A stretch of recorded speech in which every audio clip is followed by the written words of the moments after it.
Shalom Indonesia, salam Nusantara dari Sabang sampai Merauke, dari Miangas sampai Pulau Rote. Senang bertemu di pagi hari ini dengan bapak-bapak, ibu-ibu, saudara-saudari yang kekasih dalam Tuhan Yesus Kristus, juga rekan-rekan, sahabat-sahabat, semua pemirsa. Senang bertemu dengan Anda melalui layar Android Anda. Tuhan Yesus memberkati. Doa dan harapan saya, biarlah Tuhan senantiasa menaruhkan roh belas kasihannya bagi kita, kekuatannya, urapannya, energinya, supaya kita terus melangkah di dalam kekuatan iman, di dalam pengharapan yang luar biasa kepada Tuhan. Dan iman kita terus bertumbuh dan bertumbuh sampai kita menuju kepada kesempurnaannya.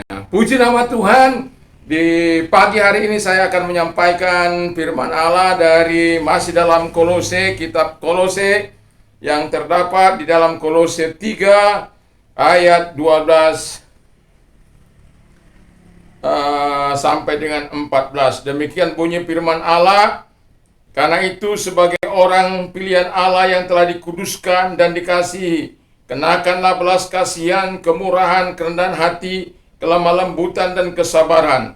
Sabarlah kamu seorang terhadap yang lain, dan ampunlah seorang akan yang lain. Apabila seorang menaruh dendam terhadap yang lain, sama seperti Tuhan telah mengampuni kamu, kamu perbuat jugalah demikian. Dan atas semuanya itu kenakanlah kasih sebagai pengikat yang mempersatukan dan menyempurnakan. Puji nama Tuhan. Tema kita saat pagi hari ini ialah Live for God Day by Day. Jadi hidup bersama dengan Tuhan setiap hari. Jadi ketika kita berada dalam dunia ini, sebenarnya ada tugas dan tanggung jawab kita yang harus kita lakukan. Karena sebagaimana ayat yang kita baca tadi, bahwa kita adalah orang pilihannya yang sudah ditebusnya, yang dikasihinya, dan diharapkan kepada setiap kita untuk hidup bersama dengan Dia. Jadi setiap waktu kita seharusnya dalam kehidupan ini adalah hidup bersama dengan Allah. Dan dalam itu firman Allah berkata kepada kita, supaya ketika kita hidup untuk Allah tiap-tiap hari, makanya dia katakan yang pertama adalah milikilah belas kasihan Tuhan, mercy of God, compassion of God. Ketika kita hidup bersama dengan Allah atau hidup untuk Allah tiap-tiap hari, maka tugas pertama yang kita lakukan menurut firman Allah adalah kita harus memiliki belas kasihan Allah, sama seperti Allah menaruh belas kasihan kepada kita, atau menaruh belas kasihan kepada orang-orang yang datang kepadanya. Bagaimana cara kita menaruh belas kasihan Allah sehingga betul-betul dalam kehidupan kita, yang dimana kita sudah berikrar untuk hidup untuk Allah tiap-tiap hari. Karena ketika kita diselamatkan, saya yakin dan percaya kita ingin terus hidup bersama dengan Allah. Tetapi bagaimana dengan situasi, kondisi, keadaan kita? Dan itu sebabnya Tuhan katakan kepada kita, yang pertama, miliki belas kasihan Allah. Orang yang hidup untuk Allah tiap-tiap hari, dia harus memiliki belas kasihan Allah. Dia harus memiliki kemurahan Allah. Dia harus memiliki kerendahan hati. Dia harus memiliki kelemah lembutan. Dia harus memiliki kesabaran atau long suffering yang disebutkan oleh pasal ayat 12 dari pasal 3 tersebut. Nah, kalau kita mau melihat sejarah sejenak, bahwa kitab ini ditulis dari Roma saat Paulus di penjara, sementara dia sendiri tidak pernah ke sana, ya. Dia jemaat di Kolose dihasilkan oleh pelayanan dari Epras. Ayat yang ke-7 dari pasal 1 dikatakan Epafras, ya. Jadi itu hasil penginjilan dari Paulus.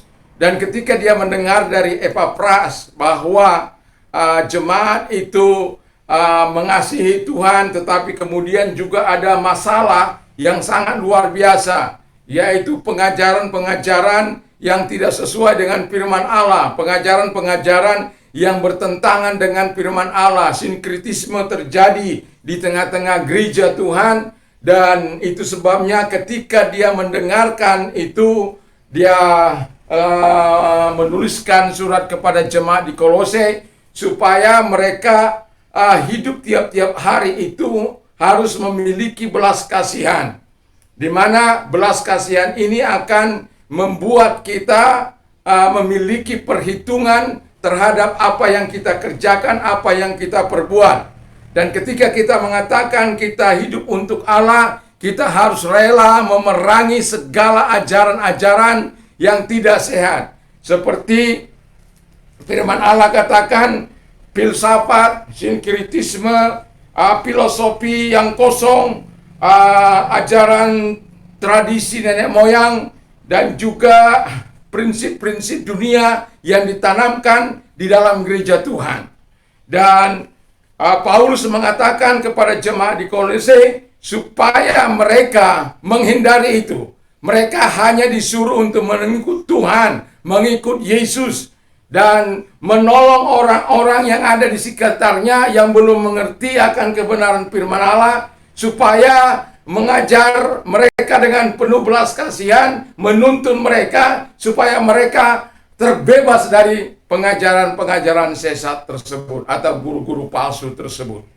Jadi belas kasihan Allah kita harus miliki, baik itu dalam berupa pengajaran, baik itu dalam berupa tindakan, yaitu mungkin ada orang yang kekurangan, ya kita harus terus melakukan yang terbaik di dalam hidup kita.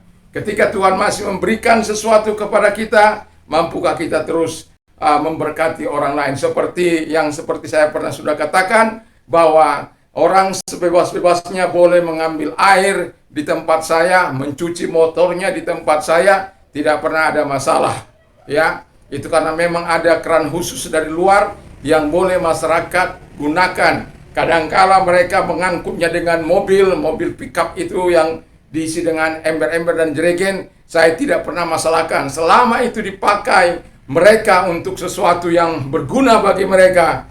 Saya yakin bahwa Tuhanlah yang akan memberkati kita, Tuhanlah yang akan menolong kita. Saya hanya katakan kadangkala kepada mereka, saya hanya bisa memberikan air ini yang sementara. Tetapi jauh yang lebih baik adalah ketika Anda bisa mengenal air hidup yang sesungguhnya, yang memberikan kehidupan kepada Anda, yang memberikan kenikmatan kepada Anda. Dan kita ini hanyalah sebagai penerus belas kasihan Allah.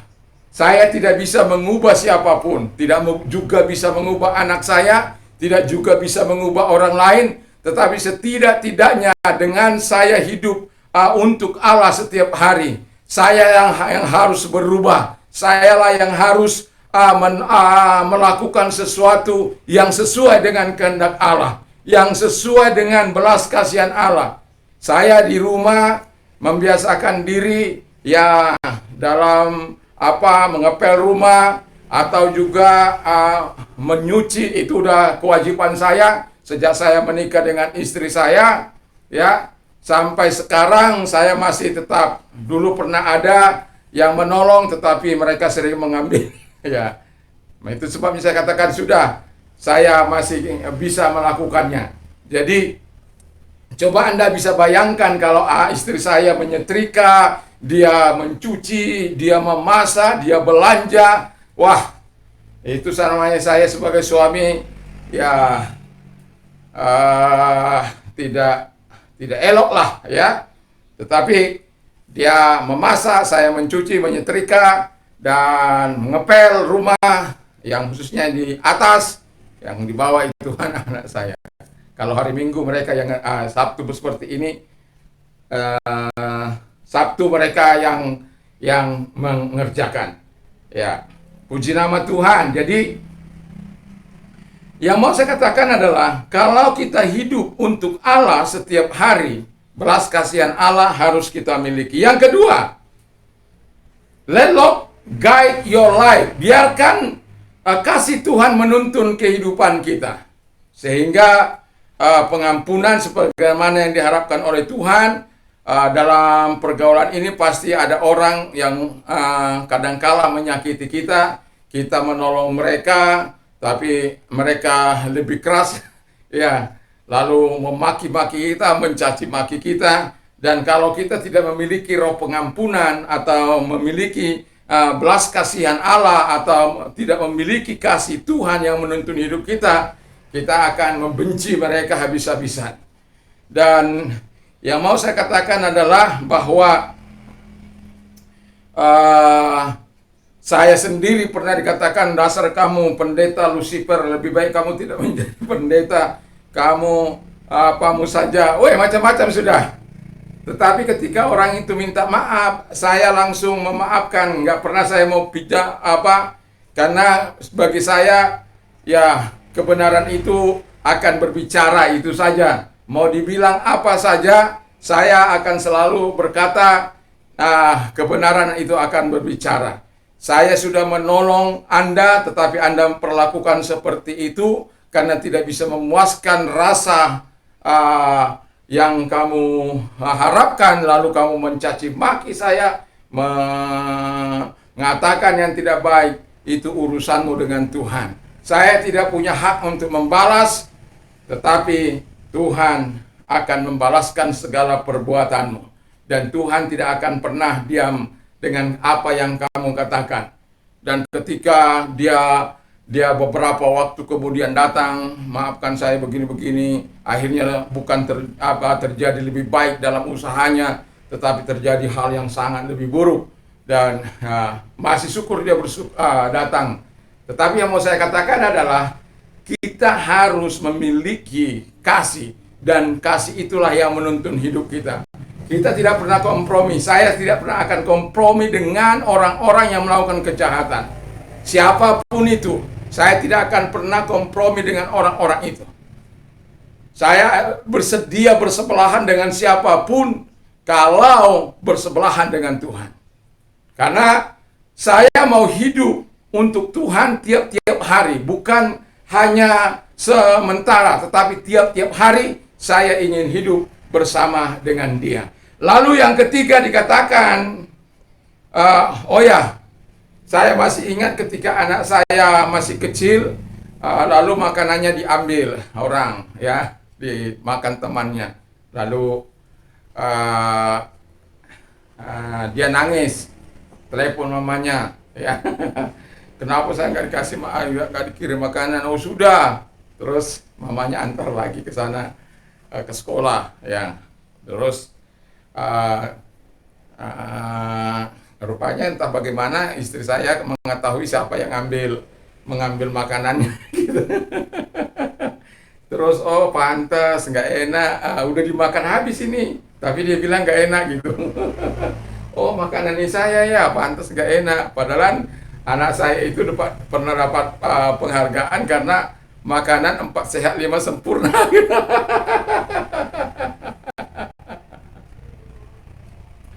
Jadi ya begitulah. Tapi itu apa? Pas saya mempersiapkan khotbah ini, istri saya ingat lagi itu. Terus saya bilang, jangan sampai nggak ada roh pengampunan. Enggak, cuma saya ingat. Nah, cuma saya ingat orang itu gitu. Nggak tahu bagaimana dia ingat kepada peristiwa itu. Saya bilang, jangan sampai tidak bisa mengampuni. Karena peristiwa itu kan sudah lama. Tapi ketika makanya saya bilang, ini pasti tayang ini. Enggak, cuma saya ingat tentang masa anak-anak. Karena memang ada yang mengingatkan dia mungkin gitu. Puji nama Tuhan. Yang ketiga dikatakan oleh firman Allah, let the peace of God rule in your heart. Jadi biarkan damai sejahtera Allah memimpin kehidupanmu. Jadi kasih, lalu kemudian damai sejahtera Allah memimpin hidupmu. Karena firman Allah dalam Filipi 4 ayat yang ke-6, and the peace of God, which surpasses all understanding, will guard your heart and your mind through Christ Jesus. Jadi, damai sejahtera Allah yang melampaui segala akal akan memelihara hati dan pikiranmu di dalam Yesus Kristus.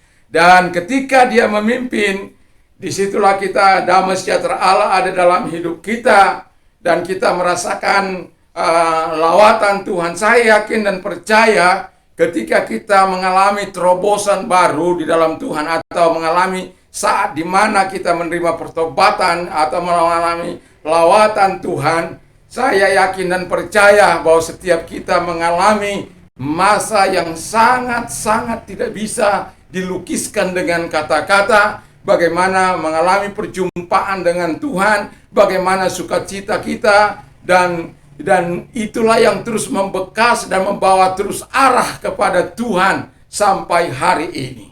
Karena apa? Sukacita dari Tuhan itu bukan karena ketika kita banyak uang atau tidak, atau bertumpuk-tumpuk harta, tidak. Tapi sukacita Tuhan itu mengalir di dalam setiap orang-orang pilihannya, terhadap orang yang dikasihinya, kata firman Allah, dan setiap orang yang dikuduskannya.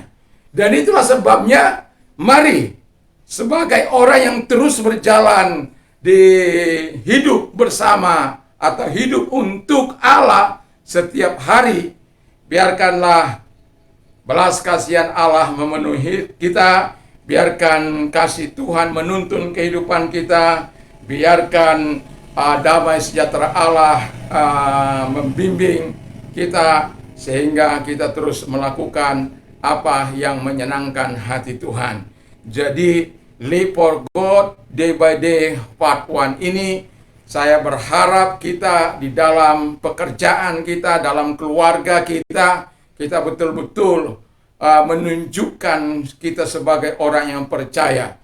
Saya seringkali katakan, kalau keluarga, setiap anggota keluarga sama-sama mencintai Tuhan, sama-sama mengasihi Tuhan, sama-sama hidup di dalam takut akan Tuhan, betapa indahnya hidup berkeluarga, betapa indahnya keluarga itu. Tetapi yang menjadi batu sandungan adalah ketika anak-anak, kita lihat bagaimana anak-anak Imam Eli yang begitu luar biasa jahatnya, dan juga bagaimana anak Samuel yang dia menjadi hakim, karena mereka pula lah alasan orang Israel meminta raja kepada Samuel, karena anak-anakmu tidak berjalan seperti engkau. Artinya apa yang mau saya katakan? Bahwa kita tidak bisa mengubah orang lain, tetapi kita yang hidup dengan Allah, kita bisa terus berubah ke arah Allah ketika kita menyerahkan diri. Dan biarkan kita terus hidup seperti Samuel, hidup terus menyenangkan hati Allah, dan dengan harapan kita terus mengerjakan apa yang dikatakan Tuhan, tidak peduli dalam situasi apapun kondisi yang ada terjadi di tengah-tengah masyarakat, tetapi kita harus tetap hidup bersama dengan Allah, sembari terus memiliki belas kasihan Tuhan, rela dituntun oleh kasih, rela dituntun oleh damai sejahtera dalam kehidupan kita. Mari kita tunduk kepala dan kita berdoa. Terima kasih Bapa di surga, kami bersyukur, berkati firman-Mu, berkati kami semuanya. Dalam nama Yesus, kami juga berdoa agar Engkau Allah menyatakan belas kasihan-Mu kepada bangsa dan negara kami, pemimpin-pemimpin kami, dari presiden, wakil presiden, para menteri, para pejabat, gubernur, wali kota, bupati, camat, lurah, RT, RW, semuanya diberkati Tuhan. Dan aparatur negara kami, baik itu Polri maupun ABRI, diberkati Tuhan. Dan para stakeholder bangsa ini diberkati, baik yudikatif, legislatif, eksekutif, diberkati oleh Tuhan.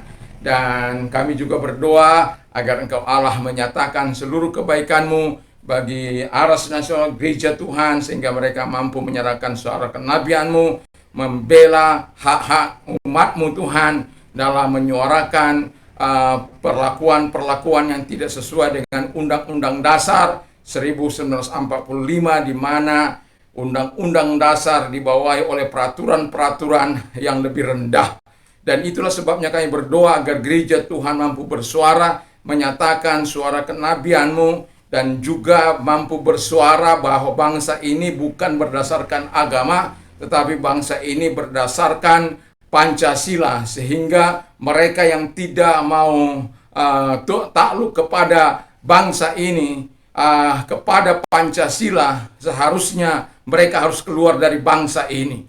Tetapi Tuhan, begitulah situasi dan kondisi, dan setiap anak bangsa mempunyai hak yang sama seperti pasal 29 ayat 1 dan 2, bahwa negara menjamin setiap orang menjalankan ibadahnya sesuai dengan yang diyakininya, dan juga negara bertanggung jawab untuk melakukan yang terbaik ketika ada orang-orang tertentu yang melakukan hal-hal yang tidak sesuai dengan peraturan atau Undang-Undang 1945, sehingga semua anak bangsa ini, Bapa di surga, betul-betul menghargai perbedaan sebagaimana Bhinneka Tunggal Ika itu, Bapa di surga. Dan biarkan anak bangsa mengerti arti perjuangan bangsa, para pahlawan kami yang mendahului kami. Kami hanya disuruh untuk mengisi pembangunan ini dengan baik dan benar. Terima kasih Bapa di surga, dan kami juga berdoa agar Engkau Allah memberkati anak bangsa, sehingga kami saling menghargai, saling menghormati satu dengan yang lain dalam kehidupan ini. Tuhan memberkati, dan kami mau berdoa juga kepada orang-orang yang sakit, baik yang COVID. Tuhan tolonglah Engkau, Tuhan, nyatakan kesembuhan bagi mereka yang sakit apapun, termasuk sakit COVID, dalam nama Yesus. Bila engkau yang sakit COVID, taruhkan tangan di tempat yang engkau di atas kepalamu, dan engkau yang sakit apapun, taruh di tempat yang sakit. Dalam nama Tuhan Yesus Kristus, engkau datang kepada mereka, karena kami tahu Tuhan yang kami sembah adalah Allah yang maha kuasa, Allah yang maha besar. Ketika kami berdoa di tempat ini, Tuhan mampu menjamah selama kami yakin dan percaya kepadamu, maka kami akan melihat mujizat dan kuasa-Mu. Dan itu sebabnya Tuhan, Engkau sembuhkan mereka dalam nama Tuhan Yesus Kristus, di dalam nama Yesus. Terima kasih Bapa di surga, sembuh Engkau dari segala sakit penyakitmu, sembuh Engkau dari COVID-mu. Dan kami juga berdoa sehingga COVID terus semakin pelet Bapa di surga, bahkan kepada titik zero. Di dalam nama Yesus kami mohon kemurahan Tuhan, belas kasihan Tuhan. Di dalam nama Yesus kami juga berdoa kepada mereka yang terdampak, hadir kepada mereka, kuatkan mereka sehingga mereka tidak melakukan apa yang jahat di mata Tuhan. Karena kami banyak Tuhan mendengar baik melalui media bagaimana orang-orang yang tidak sanggup karena keimanannya yang tipis, mereka melakukan hal-hal yang tidak baik, bahkan mengakhiri hidupnya dengan cara yang tragis. Dan Bapa di surga, kami berdoa kepadamu, mereka-mereka yang terdampak, kami tahu situasi yang sulit ini, tetapi bila mereka bersama dengan Engkau, sekarang Engkau berkata, marilah kepadaku, hai kamu yang letih lesu dan berbeban berat, aku akan memberikan kelegaan bagimu. Tuhan datang kepada mereka memberikan kelegaan. Terima kasih Bapa di surga, dan kami juga berdoa bagi mereka yang mau mengalami transformasi Tuhan. Kalau Engkau orangnya, taruh tanganmu di dada, mari Tuhan lihat mereka yang menaruh tangan di dada, Kau datang kepada mereka dan isi hati mereka, kehidupan mereka, sehingga sama seperti Engkau melawati, berjumpa dengan Saulus, mari juga Engkau datang kepada mereka. Jadikan mereka alat-Mu Tuhan, hamba-hamba-Mu yang Engkau pakai di dalam nama Yesus, yang hidupnya menyenangkan Engkau Bapa di surga. Terima kasih Bapa di surga, dan kami juga berdoa kepada mereka-mereka yang mau menerima Yesus sebagai Tuhan dan Juru Selamat, karena kami tahu di bangsa ini hak kemerdekaan bagi setiap orang untuk menganut agama apapun di bangsa ini, selama mereka dengan kesadaran tinggi, bukan karena terpaksa atau dipaksa, tetapi karena kesadaran yang tinggi. Negara ini menjamin, undang-undang menjamin, dan itulah sebabnya bagi mereka yang mau menerima Yesus, kami doakan supaya engkau tetap kuat dalam nama Yesus. Kalau engkau orangnya, dengarkan firman Allah, karena begitu besar kasih Allah akan dunia ini, sehingga setiap orang yang percaya kepadanya tidak binasa, melainkan beroleh hidup yang kekal. Kalau engkau orangnya, mari ikuti doa saya. Tuhan Yesus, saya orang berdosa, saya sadar saya butuh Tuhan, saya mengaku segala dosa dan kelemahanku di hadapan Tuhan, dan juga ampunilah segala dosa dan kelemahanku, sucikan hamba-Mu dengan kuasa darah-Mu yang ajaib. Dan saat ini Tuhan, ku percaya dan sudah menerima kehidupan-Mu, dan kubuka hatiku terus menerus di hadapan Tuhan, menjadi Tuhan dan Juru Selamat dalam kehidupanku, dan ku percaya ku sudah menerima hidup kekal dan menjadi warga-Mu.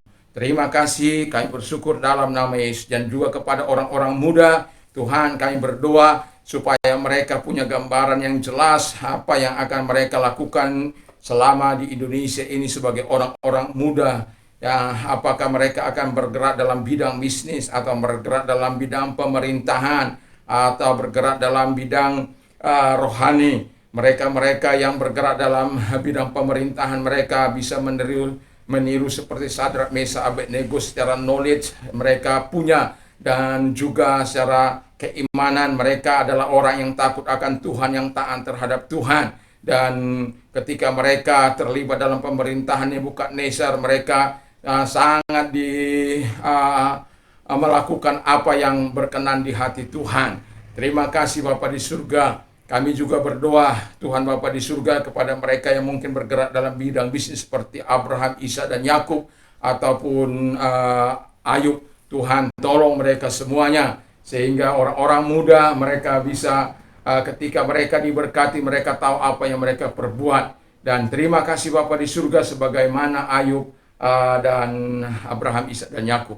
Terima kasih. Dan kami juga berdoa kalau mereka bergerak dalam bidang rohani seperti Timotius, yang sejak dari kecilnya mengenal kitab suci itu Bapa di surga, dan sama seperti Samuel juga, Tuhan tolong, atau mereka-mereka para nabi Yesaya, Yeremia, Tuhan, sehingga mereka melakukan apa yang berkenan di hadapan Tuhan sekalipun situasi dan kondisi tidak mendukung. Tapi karena mereka dipanggil oleh Tuhan, mereka melakukan apa yang seharusnya mereka lakukan sebagaimana perintah-Mu. Terima kasih, sehingga ketika bangsa ini dipercayakan kepada mereka, bangsa ini dibawa kepada negara maju yang luar biasa. Nama Tuhan dipuji dan dipermuliakan. Terima kasih, kami bersyukur dalam nama Yesus. Haleluya. Amin. Dan pagi ini apabila kita mau beribadah kepada Tuhan, dan jangan lupa untuk kita memakai masker dan lain sebagainya. Dan juga biar kita terus bertekun dalam Tuhan dan memberikan yang terbaik kepada Tuhan. Puji nama Tuhan.